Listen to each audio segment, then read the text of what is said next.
Derrière expected goals, il y a une idée simple. À chaque tir, on associe une probabilité de marquer. Cette probabilité va de 0 à 1. 0, c'est presque impossible.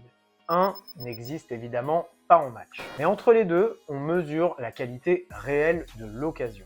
Alors comment on obtient ce chiffre? On compare le tir du moment à des milliers de tirs passés. Même zone, même angle, même partie du corps et même pression défensive. Et évidemment, tout ça dans un contexte voisin. Un algorithme rapproche ensuite toutes les situations et renvoie une valeur. Ce nombre ne raconte pas qui a marqué, il raconte quelle était la chance de marquer. Et plus le tir est proche, meilleur est l'angle, plus la voie est libre, plus la probabilité grimpe. Un tir sous pression, excentré du mauvais pied, voit sa probabilité chuter. Un tir bloqué est pris en compte, mais sa valeur baisse fortement. Un penalty tourne autour de 0,76 à 0,80, mais jamais 1, car il y a un gardien, il y a un poteau, il y a un humain. Alors pourquoi c'est utile? Parce que les buts racontent l'issue. Les XG racontent la création. Un soir, tu peux marquer 3 fois avec peu.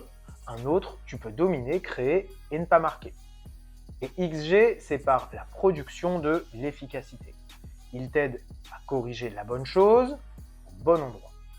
Lis les XG comme une histoire, pas comme un verdict. Regarde la somme des XG de ton équipe, regarde la somme concédée, observe l'écart. Et demande-toi si la physionomie du match confirme ce que disent les chiffres. Puis regarde la chronologie. Quand avez-vous créé? Quand avez-vous subi?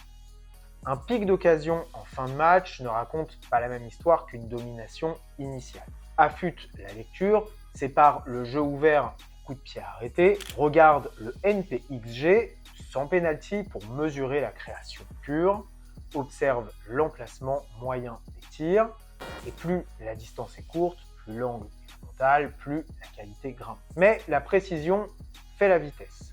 Bas du terrain, on nettoie, haut du terrain, on accélère. Côté joueur, il faut que tu sois concret. Un attaquant qui marque autant que ses XG est un attaquant dans la norme. Au-dessus, sur un mois, on peut dire qu'il surperforme. En dessous, sur une longue période, il va falloir continuer de travailler. Pas seulement la frappe, la prise d'information, l'orientation du corps, la première touche, la relation avec les passeurs. Parfois, c'est aussi le rôle qu'il faut ajuster. Occuper d'autres zones, attaquer d'autres trajectoires, recevoir différemment par exemple. Côté équipe, lis les zones. Si tes XG sont faibles malgré la possession, le problème n'est pas la conservation, c'est la pénétration. Travaille les centres en retrait, les courses de deuxième ligne, les renversements plus rapides après fixation et remises au premier poteau. Si tu concèdes trop, regarde évidemment d'où viennent les tirs adverses. Couloir fermé trop tard, défense trop exposée, coup de pied arrêté mal protégé. Les XG pointent souvent la faille structurelle. Reste lucide sur les limites. Les XG ne voient pas tout. Un gardien en état de grâce peut faire mentir une soirée. Évidemment, la chance existe.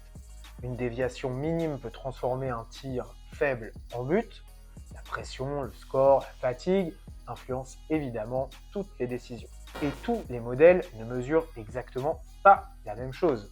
Ne compare pas deux fournisseurs de data comme s'ils parlaient la même langue. Reste cohérent.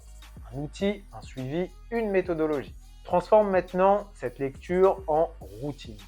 Après le match, pose 2 questions. Avons-nous créé assez d'occasions de qualité pour gagner, indépendamment du score? Avons-nous concédé plus que d'habitude et d'où? De quelle partie du terrain? Puis, va à la vidéo, confirme ce que la data suggère.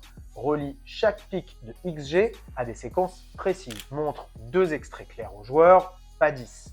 2, c'est largement suffisant. Mais 2 qui illustrent bien le message. En semaine, entraîne ce que tu veux voir dans tes chiffres.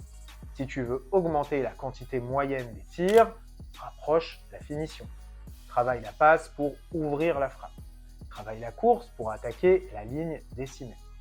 Travaille le timing du troisième homme pour recevoir face au jeu. Si tu veux réduire les XG concédés, renforce évidemment les protections. Distance entre les lignes, orientation des pressings, hauteur du gardien, réaction à la perte, etc., etc. Sur la saison, suis 3 marqueurs. Ton XG pour, ton XG contre et la différence. Suis leur tendance glissante. S'ils montent, ça va démontrer une seule chose, c'est que le projet fonctionne, même si un score te contredit. S'il baisse, ça démontre que le projet s'essouffle, même si tu as gagné hier soir. La data te donne la direction, mais le terrain te donne les moyens de corriger. Le recrutement gagne aussi en clarté. Commence par la carte de tir. Regarde la fréquence dans la surface, regarde la qualité moyenne par tir, puis confirme à la vidéo. Comprends comment le joueur obtient ses XG. Mouvement, lecture, complicité. Sans ce comment, malheureusement, le nombre est creux. Avec ce comment, le nombre devient une décision. Reviens aux pénaltys et aux tirs bloqués. Alors oui, les pénaltys sont inclus. Ils gonflent parfois la production d'une équipe, d'où l'intérêt de regarder le NPXG. Oui, les tirs bloqués comptent aussi. Ils valent moins parce qu'ils sont moins libres.